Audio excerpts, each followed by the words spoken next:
একটা কথা কিন্তু ঘোরাফেরা করছে যে এইবারের এসএলএসটির পরীক্ষার প্রশ্ন কিন্তু অত্যন্ত কঠিন হবে, সেটা যে কোনো সাবজেক্ট হোক না কেন।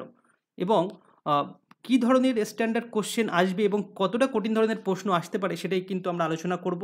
এবং এই কথাটা কিন্তু অনেক অংশে সত্যি যে এবার এসএলএসটি পরীক্ষার প্রশ্ন কঠিন হবে।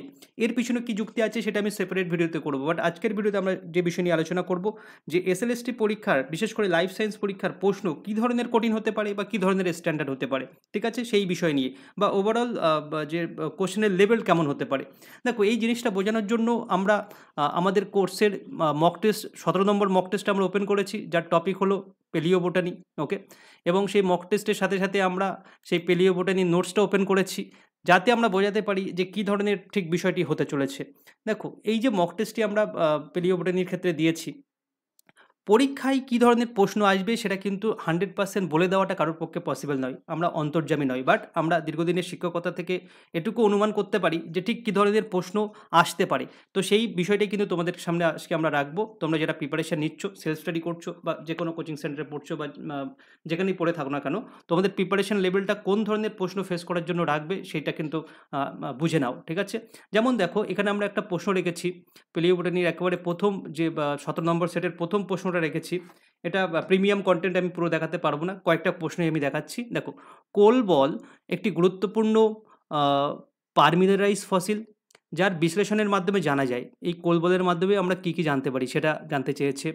২ নম্বর প্রশ্ন যদি দেখি, কোন ফসিলাইজেশন প্রক্রিয়ায় জৈব পদার্থসমূহ সম্পূর্ণরূপে অজৈব খনিজ দ্বারা প্রতিস্থাপিত হয় এবং যার ফলে অঙ্গ সংস্থানের সূক্ষ্ম বিবরণ রক্ষা পায়? ৪ টে অপশন আছে, ৪ টে ফসিলাইজেশনের নাম দেওয়া আছে। আবার যদি ৩ নম্বর প্রশ্ন তুমি দেখো যে পেলিওবটানির কোন প্রয়োগের সাহায্যে স্ট্র্যাটিগ্রাফিক ইউনিটগুলো আপেক্ষিক বয়স নির্ধারণ করা যায়? এই ধরনের প্রশ্নই কিন্তু পরীক্ষায় আসার সম্ভাবনা অত্যন্ত বেশি। কারণ মক টেস্টে যে প্রশ্ন রেখেছি এবং যে প্রশ্নগুলো আমি স্ট্যান্ডার্ড বলছি সেগুলো কিন্তু ম্যাক্সিমাম ক্ষেত্রে নেট, সেট এবং পশ্চিমবঙ্গর যে সেট পরীক্ষা এবং পশ্চিমবঙ্গ সহ ভারতবর্ষের বিভিন্ন অঙ্গরাজ্যের যে টিজিটি এবং পিজিটি হয়, ঠিক আছে? সেই শিক্ষক নিয়োগের পরীক্ষার যে প্রশ্ন, সেখান থেকে কিন্তু টোটাল বিষয়টাকে আমরা সংগ্রহ করে সেখান থেকে বাছাই করে ইম্পোর্টেন্টগুলো কিন্তু আমরা এখানে রেখেছি। ঠিক আছে?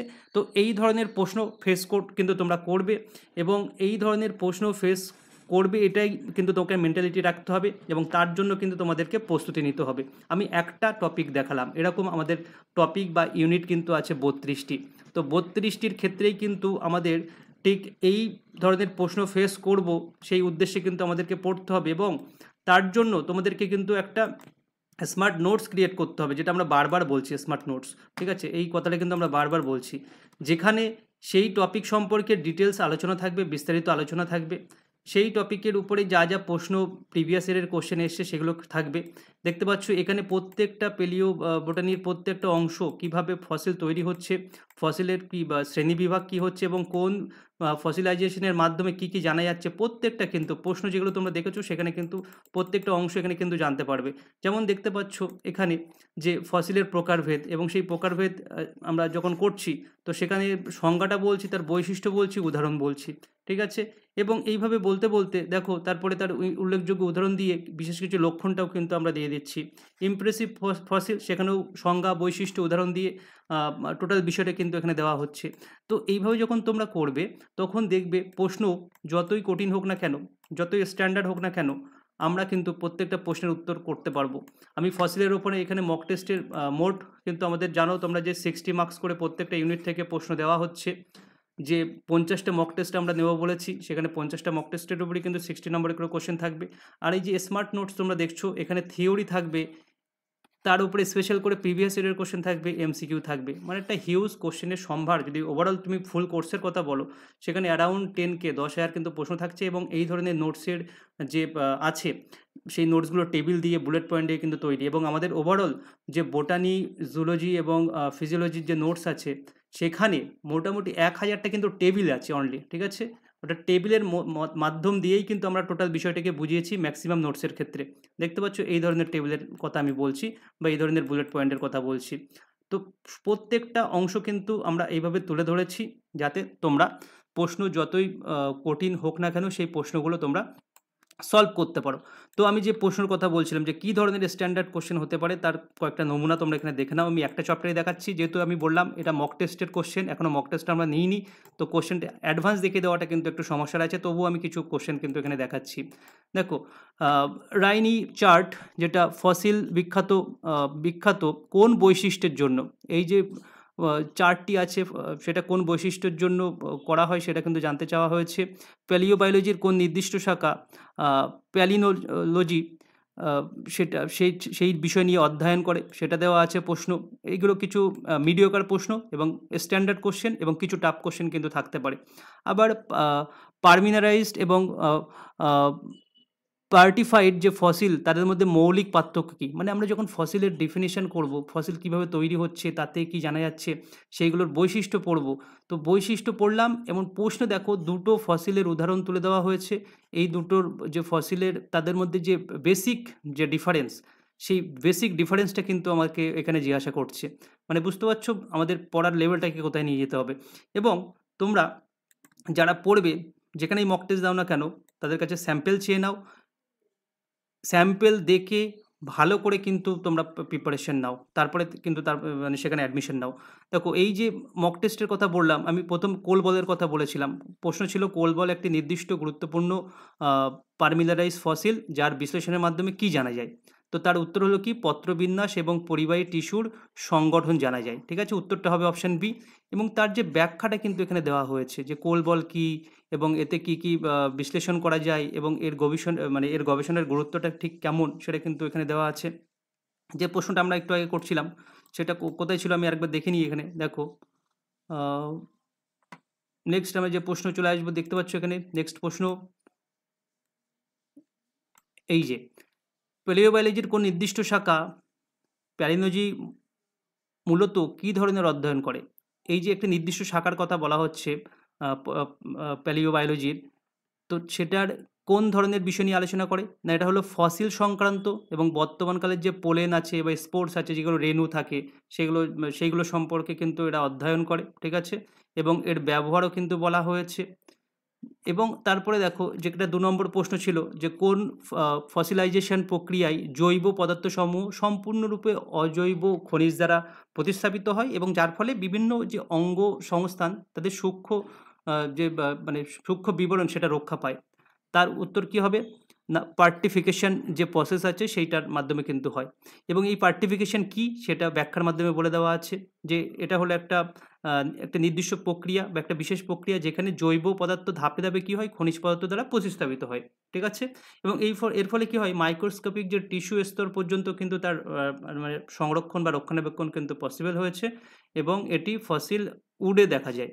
তো এইভাবে কিন্তু প্রত্যেকটা প্রশ্ন যখন আমরা করব, তার ব্যাখ্যা, তার ডিটেলস ইনফরমেশন কিন্তু আমরা জানবো। এবং পরীক্ষায় এই ধরনের যে প্রশ্ন আমি বলছি বারবার, স্ট্যান্ডার্ড প্রশ্ন কিন্তু আসবে এবং এই ধরনের কঠিন প্রশ্ন কিন্তু আসবে। তো সেই প্রশ্ন যখন আমরা মানে সলভ করার জন্য তার প্রসেস কিন্তু এটাই আছে। তো আমরা যে বিষয় নিয়ে আলোচনা করছিলাম, যে প্রশ্ন কেমন কঠিন হতে পারে, প্রশ্ন কিন্তু অনস্ক্রিনে তোমরা যেমন দেখতে পাচ্ছ এই ধরনেরই কিন্তু স্ট্যান্ডার্ড কোশ্চেন আসবে এবং এই ধরনের আরও পরবর্তীকালে কঠিন প্রশ্ন আছে বেশ কিছু। তো সেইগুলো কিন্তু সেই ধরনের প্রশ্ন আসবে, 1 নম্বর কথা। এবং এই প্রশ্নগুলো সলভ করার জন্য আমাদেরকে কিন্তু যে প্রসেসগুলো আমাদেরকে মেনটেন করতে হবে, 1 নম্বর হলো এই ধরনের যে নোটস আছে, standard notes with MCQ PIQ আমাদেরকে পড়তে হবে। তারপরে মক টেস্টের ক্ষেত্রেও কিন্তু আমাদের এই ধরনের কোশ্চেনের মক টেস্ট কিন্তু আমাদেরকে দিতে হবে। এবং মক টেস্ট দিলে কিন্তু হবে না, অনলি মক টেস্ট দেওয়ার পরে তার যে সম্পূর্ণ ব্যাখ্যার কথা বললাম, সেই ব্যাখ্যাটাও কিন্তু আমাদেরকে এইভাবে জানতে হবে। তাহলেই কিন্তু একটা সম্পূর্ণ প্রিপারেশন হবে এবং প্রশ্ন যতই কঠিন দিক না কেন, আমরা কিন্তু সেই প্রশ্ন সলভ করতে সক্ষম হব। এবং যেটা 9 নম্বর প্রশ্ন আমরা বলছিলাম, পারমিনারাইজ এবং পার্টিফাইড যে ফসিলের মধ্যে মৌলিক যে ডিফারেন্স সেটা কি না, একটিতে জৈব পদার্থ অবশিষ্ট থাকে, অন্যটিতে থাকে না। এটাই হলো এই দুটোর মৌলিক বৈশিষ্ট্য। তো আমরা বৈশিষ্ট্য পড়ে যাব, কিন্তু যখন আমাদের সামনে এই ধরনের প্রশ্ন আসবে, আমরা কিন্তু সেই প্রশ্নের উত্তর করতে গিয়ে একটু চিন্তা ভাবনার মধ্যে পড়ে যাব। তো সেই প্রশ্ন অ্যাডভান্স আমরা দিয়ে রেখেছি।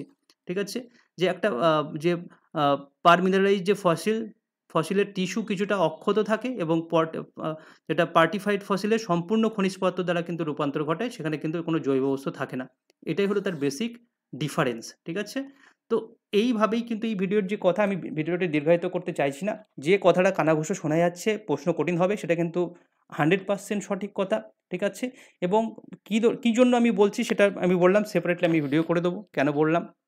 এবং এই প্রশ্ন সলভ করার জন্য এখন থেকেই কিন্তু আমাদের মেন্টালিটি রেডি রাখতে হবে।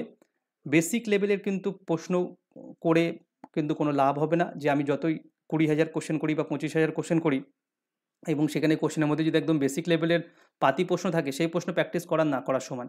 তো প্রশ্ন আমাকে স্ট্যান্ডার্ড প্রশ্ন কিন্তু প্র্যাকটিস করতে হবে এবং এই স্ট্যান্ডার্ড কোশ্চেন প্র্যাকটিস করে তার সলিউশন পড়তে হবে, তার অ্যানালাইসিস পড়তে হবে এবং অ্যানালাইসিস করার আগে আমাদেরকে যেটা জানতে হবে সেই পার্টিকুলার টপিকের ডিটেলস থিওরি, ঠিক আছে? উইথ স্মার্ট নোটস, যেখানে আমাদের প্রিপারেশন পয়েন্ট ওয়াইজ আমাদের রিভিশন হিসেবে থাকবে এবং তার সম্পর্কে যে ইনফরমেশনগুলো পরীক্ষার জন্য গুরুত্বপূর্ণ সেইভাবে থাকবে। এই প্রসেসে যাও, প্রশ্ন যতই কঠিন হোক না কেন একটা আভাস তোমরা পেলে সেই প্রশ্ন কিন্তু সলভ তোমরা করতে পারবে। এবং শেষে একটা কথা বলবো, এই প্রত্যেকটা কোর্সের যে কন্টেন্ট সেটা কিন্তু আমাদের লাইফ সায়েন্স রিভিশন কোর্সের মধ্যে আছে এবং সেখান থেকে আমরা সেপারেটলি 50টা মক টেস্ট আলাদা করে আলাদা কোর্স বানিয়েছি এবং যারা অনলি নোটস নিতে চাও তাদের জন্যও কিন্তু কোর্স অ্যাভেলেবেল আছে। ভিডিও ডেসক্রিপশন এবং যে কমেন্ট সেকশন আছে সেখানে কিন্তু তোমরা ফলো করে আমাদের কোর্সে যুক্ত হয়ে যেতে পারো। Thank you.